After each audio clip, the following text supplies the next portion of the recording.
ليصبح همة تروي عن العليا مغانيها لينسج للعلا قصصا لا ترويها. جن پر اللہ نے قربانی کو واجب کیا ہے اور صاحب نصاب ہیں، وہ دل کی خوشی سے اللہ کی راہ میں قربانی کریں اور فراغ دلی کے ساتھ. آج ہم دیکھتے ہیں نا، یہ مجنو جو گلیوں میں گھوم رہے ہوتے ہیں، یہ کسی کے لیے گفٹ لیتے ہیں، حالانکہ ہوتا کنگلا ہے. سم بھی ابا کے نام پہ نہیں، ابا کے نام پہ ہوتی، اپنے نام پر نہیں، اور اسے بھرم ایسے دے رہا ہوتا ہے میں تجھے یہ دلا دوں گا اور یہ دلا دوں گا. باتیں کرتا ہے کروڑوں کی دکان ہے اس کے پکوڑوں کی. اب یہ قرضہ لے کر کسی کو گفٹ دیتے نا، آگے سے وہ مسکرا جائے یا تھینک یو، اس کو قرضے شرضے کسی چیز کی ٹینشن نہیں، کہتا بابا قیمت نکل گئی. اللہ کو خوشی سے دیا کرو کہ بس وہاں سے مسکراہٹ مل جائے تو معاملہ بن گیا، کوئی مجھے کسی چیز کی ٹینشن نہیں. اور اللہ کی راہ میں دینے سے تو مال بڑھتا ہے، کم ہوتا ہی نہیں. جو لوگ قربانی اور زکوٰۃ ان چیزوں سے بچتے رہتے، دیکھو منگتے رہیں گے، ان کے حالات صحیح ہوتے ہی نہیں ہیں. اور جو خوشی سے خرچ کرتے ہیں، اللہ تعالیٰ ان کے حالات میں بہتری سے بہتر صورت پیدا فرماتے ہیں. اس لیے قربانی کو فراغ دلی سے کیا جائے. باقی قربانی جس کے متعلق ایسے ابھی مستشرقین اور نام نہاد لوگ آئیں گے، بعض تکلیف یہ ڈاکٹر جاوید غامدین جیسوں کو بھی ہوتی ہے کہ جی قربانی کرنے یار. دیکھیں پہلے زمانے میں غربت تھی نا، تو وہ گوشت کم ملتا تھا، اس لیے قربانی کا حکم تھا. اور جناب اب تو یہ جگہ جگہ قربانیاں ہو رہی ہیں گوشت پر، کیا ضرورت ہے قربانی سب کرے؟ یہی پیسہ ہم کسی غریب کو دے دیں، یہی پیسہ ہم کسی غریب کو دے دیں تو فائدہ نہیں ہوگا. بابا جہاں اللہ کا جس طرح کا حکم ہے ادھر وہی کام کرنا ہے. یہ غریب کے اتنے زیادہ ٹھیکیدار نہیں بنو. اگر زیادہ ہی بنتے ہو تو پھر ایسا کرو، جو تمہارے پاس گھر میں کپڑے نا ایک جوڑے سے گزارا ہو جائے گا، دوسرے دفعہ دھونا ہو تو چادر باندھ کے دھو لو، وہ باقی کپڑے غریب کو دے دو. کل تم کہو گے یار یہ جو ٹائم ہم نماز میں خرچ کر رہے ہیں، یہ والا ٹائم ہم غریب کے کام کے اندر نہیں خرچ کر سکتے، فائدہ ہو جائے گا غریب کا فائدہ.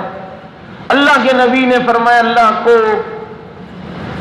10 ذی الحجہ کو جانور کے خون بہانے سے زیادہ کوئی عمل پسند نہیں ہے.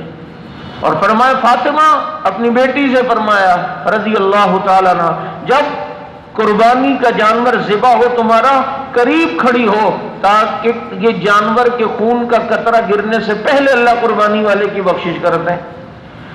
تو ہم یہ دین کے معاملے میں جو عقلی گھوڑے دوڑاتے ہیں یہ نہیں کریں تو یہ اللہ کو مشورہ دے رہے ہیں، یہ نبی کو مشورہ دے رہے ہیں کہ یوں نہیں ہونا چاہیے تھا، یوں ہونا چاہیے تھا. اور نسل کشی ہو رہی ہے. بابا کتوں کی کبھی لائنیں نہیں دیکھی ہوں گی کہ پورے ریوڑ جا رہے ہیں، بکریوں کے ریوڑ جاتے ہیں، گائے بیل کے ریوڑ جاتے ہیں. حلال میں یہی تو ہے جو اللہ کے نام پر ذبح ہوتی ہے، اس کی نسل دن بدن بڑھتی ہے. روزانہ لاکھوں جانور صرف پاکستان میں ذبح ہوتے ہیں. روز ہم گوشت کھاتے ہیں نا پورے پاکستان میں، لیکن کمی تھوڑی آ رہی ہے. اور غریب کی فکر، ایک غریب کی فکر یہ کہ آپ نے اسے 4000 روپے ایک ساتھ دے دیے، اور ایک فکر یہ کہ اسے کام پہ لگا دیا، اسی 4000 کا کوئی چھوٹا سا کھوکا کھول کے دے دیا. یہ والا کام ٹھیک ہے وہ روزگار پہ آئے، یا وہ والا کام ٹھیک ہے 4000 دیے اڑا دیے، دوسرے دن وہ کیا کرے گا؟ اسے روزگار پر لاؤ. اور یہ آپ صلی اللہ علیہ وسلم نے بتلایا بھی یہ طریقہ. ایک شخص آئے اللہ کے نبی کچھ مدد فرمایا تیرے پاس کیا ہے؟ کہا جی یہ کہا جاؤ اس کو بیچ آؤ. بیچا تو 2 درہم ملے. کہا ایک سے خرچہ گزارا کرو، دوسرے سے کولڑا خریدو اور جا کے جنگل میں لکڑیاں کاٹ کے، وہ 1 درہم گھر والوں پہ خرچ کیا کھانے پینے پہ، ایک کا کولڑا خرید کے لکڑیاں بیچی. کچھ دن بعد آیا کہا جی اس سے تو ڈبل اضافہ ہو گیا میرے مال میں.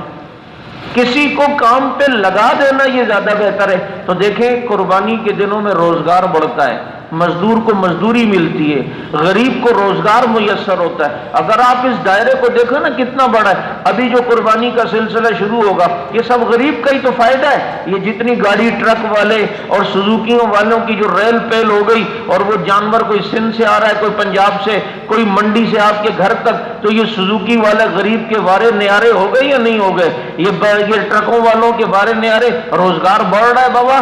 اسی طرح اب یہ ٹرک والے, یہ گاڑیوں والے, اب جب یہ بڑی تیز ہلچل ہوگی, ٹائر بھی پنچر ہوں گے, کام بھی نکلے گا, اب یہ مکینکوں کے کتنے فائدے شروع ہو جائیں گے.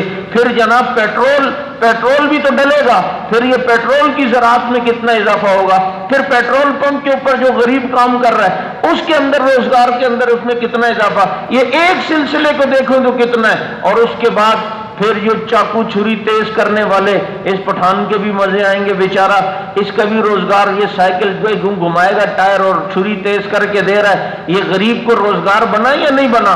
پھر یہ بکتے والے, پھر یہ جناب دوسرے تیسرے یہ جو اوزار ہیں یہ کارخانوں میں بننا شروع ہوں گے, لوہے پہ بنیں گے, تو جو لوہے کی صنعت ہے اس میں اضافہ ہو رہا ہے. پھر وہاں سے بن کر یہاں یہ چھڑیاں بن رہی ہیں, بکتے بن رہے ہیں, یہ جو بک رہے ہیں یہ غریب ہی بیچارہ بیچ رہا ہے نا, اس کا کاروبار بن رہا ہے یا نہیں بن رہا. پھر یہ چارے والے لائیں گے, چاروں میں کتنا اضافہ ہوگا. پھر زمین سے جو چارہ نکل رہا ہے, زمین والے کا فائدہ, چارہ بیچنے والے کا فائدہ, پھر جو لوگ منڈیوں میں پانی دے رہے ہیں اس کا فائدہ, اور یہ سارے فائدے. اور اس کے بعد جب جانور آتے ہیں, پھر جانور ذبح ہوتے ہیں, پھر یہ گوشت تقسیم ہوتا ہے, یہ غریب کو فائدہ. اور پھر جناب اس کے جو قربانی کی جو کھالیں ہیں یہ جب جاتی ہیں تو دیکھو چمڑے فیکٹریاں کتنی بحال ہو جاتی ہیں. ادھر غریب ہی تو روزگار کرتا ہے, اس کا کام کتنا زیادہ بڑھے گا. پھر اس چمڑے کی صفائی پر نمک خرچ ہوتا ہے, پھر نمک میں کانکنوں کو کام مل جائے گا, اور نمک کی کانوں میں کام شروع ہو گیا. بھائی زیادہ ہو, مزدوروں کی زیادہ ضرورت ہے کیونکہ بقرہ عید میں زیادہ ہمیں نمک چاہیے ہوتا ہے. پھر وہ نمک جن ٹرکوں پہ آئے گا, گاڑیوں پر آئے گا, پھر وہ جو رئیس کا غریب کا روزگار بنے گا. پھر جناب اسی چمڑے سے, اسی کھال سے پھر بیگ بنیں گے, پھر جناب شوز بنیں گے, پرس بنیں گے. اب بتاؤ پرس اور کپڑے اور یہ جو جیکٹس اور یہ جو لیدر کی جیکٹیں, ان کاموں اس صنعت میں کتنا اضافہ ہو گیا. ادھر دیکھیں ایک ایک چیز, قربانی ایک عمل ہے لیکن کروڑوں غریبوں کو اللہ روزگار عطا فرما رہے ہیں. یہ فائدہ ہے غریب کا, یہ وہ فائدہ ہے. منڈی میں دیکھیں ہر ایک کا الگ شعبہ بنا ہوتا ہے. کوئی پانی والا پانی دے رہا ہے, پانی والے کا فائدہ, کوئی جناب جانوروں کے لیے چارہ لا رہا ہے اس کا, اور سب اچھا سارے اپنے فائدے دیکھتے ہیں. تبلیغی جماعت والوں کو سلام ہے, یہ اپنا فائدہ دیکھتے ہیں. اس دنوں میں بھی جا کے وہاں ڈیرے لگا لیتے ہیں, اپنی چھوٹی سی مسجد بناتے ہیں منڈی میں, اور کہتے ہیں بھائی کاروبار بھلے کرو, جانور بھلے بیچو, لیکن ادھر آ جاؤ. اور سارے ملک سے لوگ منڈی میں آئے ہوئے ہوتے ہیں, موقع مل جاتا ہے چلو بھائی نمازیں پڑھے, اس بہانے فضائل اعمال کی تعلیم ہو جائے. بعض دفعہ یہاں آتے ہیں جانور بیچنے اور یہاں سے کام سیکھ گئے اور سمجھ گئے اور اللہ والے بن کے چلے جاتے ہیں. تو دیکھو کتنے فائدے ہی فائدے ہیں ایک قربانی کا عمل, اور غریب کو فائدے کتنے. یہ تو میں نے مختصر بتلایا ہے, ورنہ اس میں جو فائدے ہیں اور غریبوں کے, اور ہر شعبے میں اور شعبے کے اینڈ تک چلے جاؤ تو پتہ نہیں آپ کہاں سے کہاں نکل جاؤ گے. بہرحال یہ قربانی کے ایک عمل میں اللہ تعالیٰ نے اتنا فائدہ رکھا ہوا ہے. یہ تو دنیا کا فائدہ ہے, مجھے بتاؤ پھر آخرت کا کتنا فائدہ ہوگا. اللہ کے نبی نے فرمایا جانور کے ہر بال کے بدلے میں اللہ تعالیٰ ایک نیکی عطا فرماتے ہیں. اللہ تعالیٰ ہمیں صدق دل اور اخلاص سے قربانی کرنے کی توفیق عطا فرمائے, اور اسے اللہ تعالیٰ اپنی بارگاہ میں قبول فرمائے. Thanks for watching. Don't forget to like, comment, share and subscribe.